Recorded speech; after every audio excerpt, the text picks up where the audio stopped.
In our modern world, we have tamed so many of the ancient fears that once plagued humanity. The darkness of night is held at bay by electric light, and the vast, unknown wilderness has been charted and mapped, traversable with a simple tap on a screen.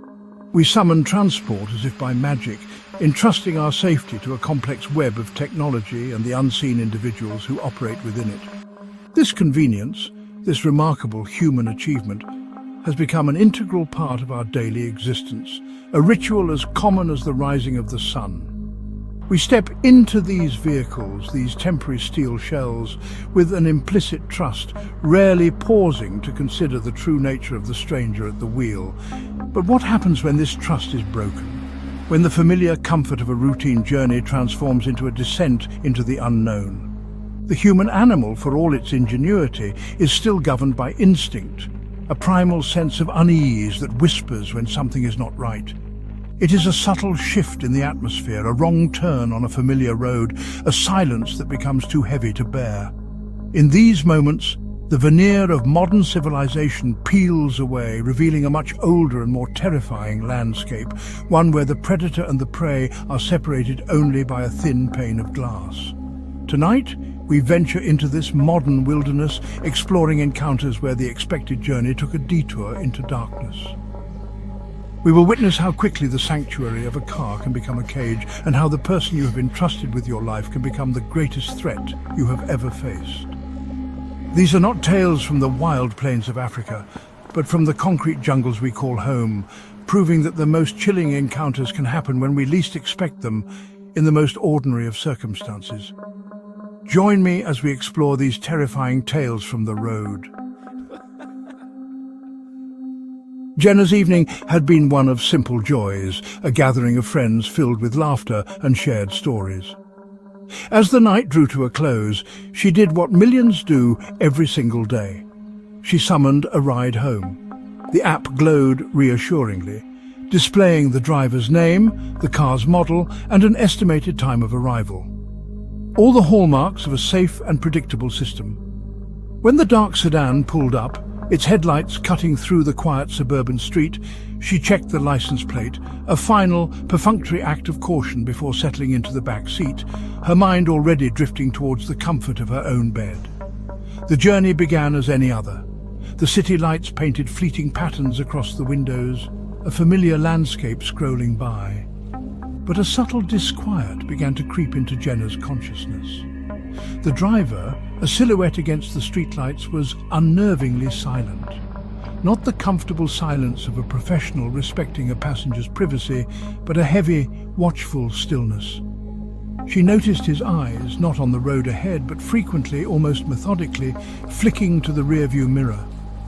His gaze, even reflected in the small rectangle of glass, felt cold, analytical, like a predator studying its quarry before the chase begins. Jenna's unease sharpened into a palpable fear when the car veered off the main thoroughfare. This was not her route. She knew these streets, had travelled them hundreds of times. "Excuse me," she began, her voice a little shaky. "I think you've missed my turn. It was back there." The driver offered no reply.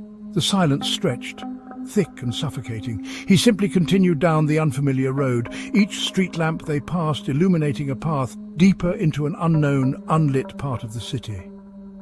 The digital map on her phone now showed their blue dot moving steadily away from her destination. The urban landscape began to dissolve. Buildings gave way to sparse houses and then to the dense black shapes of trees. They were leaving the city's embrace, plunging into a rural darkness that felt ancient and threatening. Jenna's heart hammered against her ribs. The driver's silence was no longer ambiguous. It was a statement. It was a deliberate act of control. She tried again, her voice louder, more insistent. "Where are you taking me? This is not the way to my house. Please stop the car." Still, nothing. Only the low hum of the engine and the rhythmic thump of her own terrified pulse. He finally broke his silence, but his words offered no comfort. His voice was low, a gravelly monotone that seemed to absorb all sound in the small cabin. "I know a shortcut," he said. The lie was so blatant, so transparent, that it sent a fresh wave of ice through Jenna's veins. This was no shortcut, this was an abduction.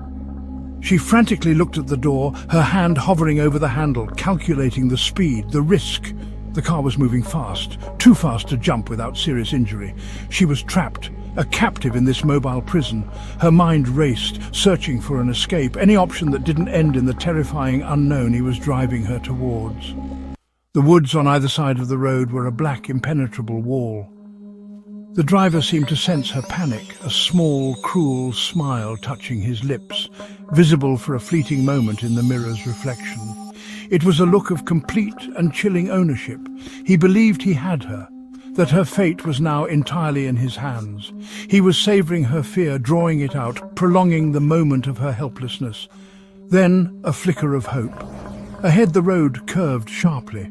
The driver would have to slow down. It was her only chance, a desperate gamble. As the car decelerated for the turn, Jenna didn't hesitate.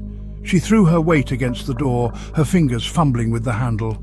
It clicked open and the roar of the wind filled the car, a sudden violent intrusion into the tomb-like silence. For a moment the driver was startled, his control broken. It was the only opening she would get. Without a second thought for her bag or her phone, Jenna launched herself out of the moving vehicle. She hit the gravel shoulder hard, pain searing through her side as she tumbled, the rough stones tearing at her clothes and skin. She didn't pause to assess her injuries. Scrambling to her feet, fueled by pure adrenaline, she ignored the stinging cuts and the throbbing ache in her ribs. The sound of screeching tires behind her spurred her on. He was stopping. He was coming for her. She plunged into the woods, the darkness swallowing her whole. Branches whipped at her face, thorns snagged her clothes, but she didn't slow down. She ran blindly, desperately, away from the road, away from the headlights that now cut a terrifying swathe through the trees behind her. The sounds of the forest at night, usually a source of peace, were now filled with menace. But the most terrifying sound of all was that of snapping twigs and heavy footfalls getting closer. He was hunting her now, and the vast, dark woods had become his chosen territory. Mark was a veteran of the late-night shift. He preferred it, in fact. The city transformed after midnight, its chaotic energy mellowing into a quiet, contemplative hum. The fares were fewer but often longer, carrying the last partygoers and weary service workers home. He had seen it all, he thought, the drunks, the heartbroken, the exhausted. But nothing in his years of driving had prepared him for the fare he accepted on a moonless, fog-shrouded Tuesday night. The request came from a desolate industrial part of town, an area of silent warehouses and deserted railway lines. When he arrived, a solitary figure emerged from the thick mist. It was a woman dressed in a simple, old-fashioned grey dress that seemed to absorb the dim light. Her face was pale, almost luminous in the gloom, and framed by long, dark hair. She opened the back door without a word and slid inside. Mark greeted her cheerfully. "Evening? Where are we heading tonight?" He glanced in the rearview mirror, but she didn't meet his gaze. She simply stared straight ahead, her hands folded primly in her lap. After a long, uncomfortable pause, she whispered an address, a street on the far side of town. The silence that followed was profound. Mark tried to fill it with small talk, commenting on the fog, the quietness of the city, but his words just seemed to hang in the air and then dissipate, unanswered. The temperature in the car began to drop. He checked the climate control, thinking it had malfunctioned, but the display showed it was blasting heat. Yet a distinct, unnatural chill permeated the cabin, a cold that seemed to emanate directly from his silent passenger. A strange, faint scent, like damp earth and wilted flowers, began to fill the car. As they drove, odd things began to happen. The radio, which had been playing a soft rock station, suddenly crackled with static before cutting out completely. The streetlights they passed would flicker and die as they drove beneath them, plunging them back into darkness until the next one. Mark's GPS began to glitch, the screen freezing and then rebooting. The friendly female voice replaced by a distorted, garbled hiss. He tried to rationalize it. A bad alternator, an electrical storm he hadn't heard about, but a deep primal instinct told him something was terribly wrong. He risked another look in the rearview mirror. The woman hadn't moved a muscle. She was a statue of grey stillness in his back seat. But her reflection was different. For a split second he saw not a pale, placid face, but a twisted skeletal visage with empty black sockets where her eyes should be. He blinked hard, shaking his head, certain his tired mind was playing tricks on him. When he looked again, she was just a woman, pale and silent. But the image was seared into his brain. The cold in the car intensified, and he could now see his own breath fogging in front of him. Panic began its icy ascent up his spine. This was no ordinary passenger. He wanted her out of his car. He considered pulling over, inventing an engine problem, anything to end this terrifying journey, but a paralyzing fear kept his foot on the accelerator, his hands locked on the steering wheel. It was as if he were no longer in control, merely a chauffeur for this spectral entity, compelled to take her to her destination, a place he was now certain he did not want to see. The city around them seemed to have fallen away, replaced by an endless fog-bound road. They finally arrived at the address she had given. It wasn't a house, it was an old, overgrown cemetery, its wrought iron gates rusted and askew. A thick, eerie mist clung to the ground, weaving between the crooked headstones. Mark turned, his voice trembling. "This is it. This is the address." He looked into the back seat, but it was empty. The door had not opened. She was simply gone. The only evidence she had ever been there was the lingering, bone-deep cold and the faint, funereal scent of damp earth and decay. Mark sat there for a long time, the engine idling, his mind struggling to process what had just happened. The cold slowly receded, the radio crackled back to life with a cheerful pop song. He was alone. Shaken, he put the car in drive, intending to get as far away from that place as possible. He made a call to dispatch, his voice frantic, trying to explain the unexplainable. They told him to take the rest of the night off, to get some rest. It was the last communication anyone ever had with Mark. The next morning, his car was found abandoned by the side of that same cemetery road. The doors were wide open, the engine still running, the tank nearly empty. Mark was nowhere to be found. A search was conducted, but he had vanished without a trace. His phone, his wallet, everything was still in the car. The only thing out of place was a fine layer of dark, damp soil on the floor of the back seat, as if someone with freshly dug earth on their shoes had recently been a passenger. Mark had completed his final fare, a journey from which he would never return. Exhaustion was a physical weight on Kayla's shoulders. After a double shift at the hospital, her body ached and her mind was a fog of fatigue. All she wanted was her bed. Standing on the curb outside the hospital's main entrance, she squinted at her phone, the bright screen a painful glare in the pre-dawn gloom. Her ride was a silver sedan just a minute away. When a car of the same make and colour pulled up, Kayla didn't think twice. The driver, a man in a baseball cap, gave a small nod. Wearily, she opened the back door and collapsed onto the seat. She mumbled her address, her eyes already closing. The car pulled away from the curb, and Kayla leaned her head against the cool glass of the window. The motion of the vehicle, a soothing lullaby. A few minutes into the ride, a strange feeling pricked at the edges of her consciousness. It was the music. A jarring, aggressive heavy metal was playing softly, a stark contrast to the usual inoffensive pop or talk radio of most rideshare drivers. It was a small detail, but it felt wrong, out of place. Her phone buzzed in her hand. She glanced down at it, her tired brain slowly processing the notification. "Your driver, David, is arriving now." Kayla's blood ran cold.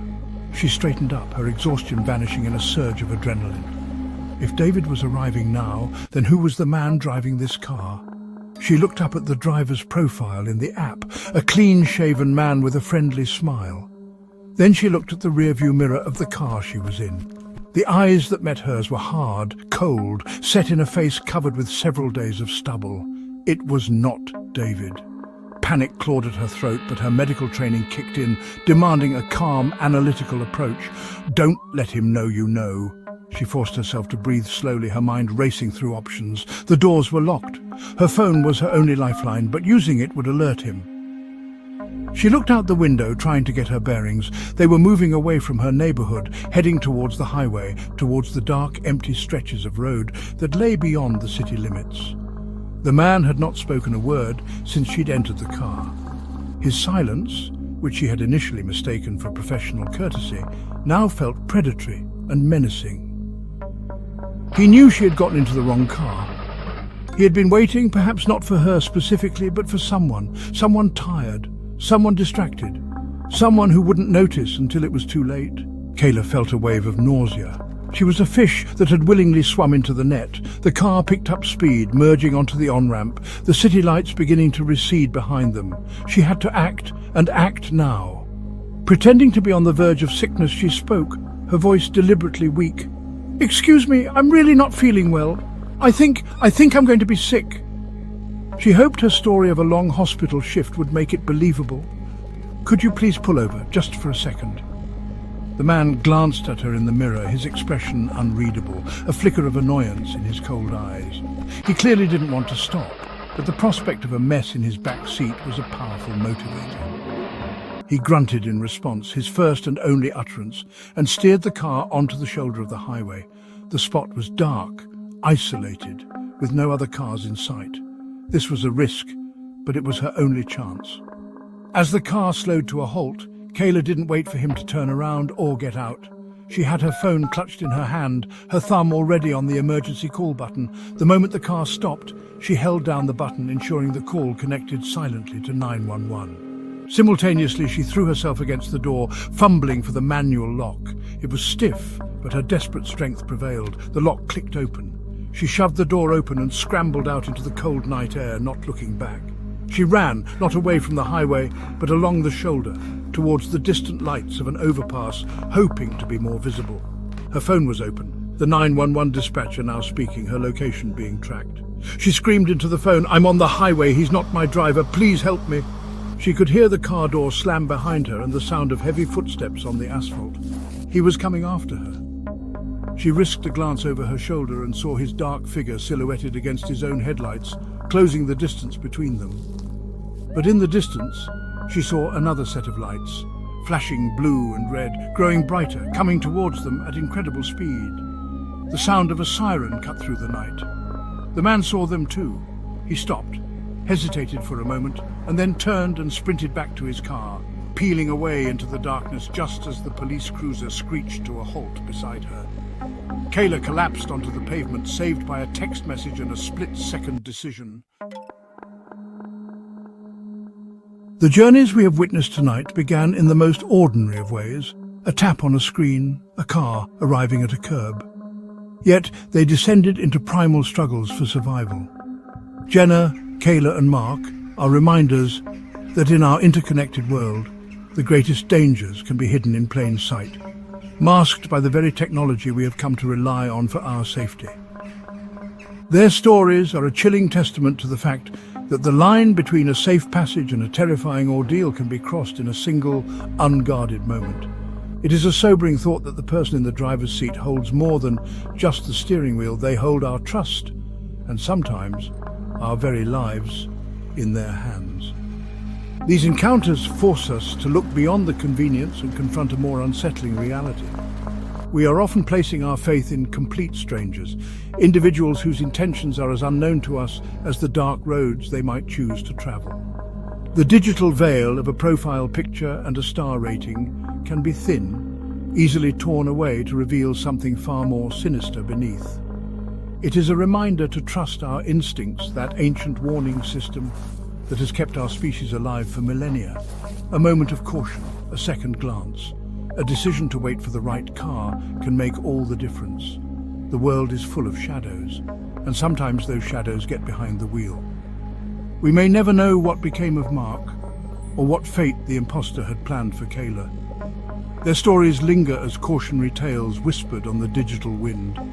If you enjoyed these scary stories, don't forget to like the video, share it, and subscribe for more spine-tingling stories. Until next time, check the license plate, confirm the name, and whatever you do, don't look back.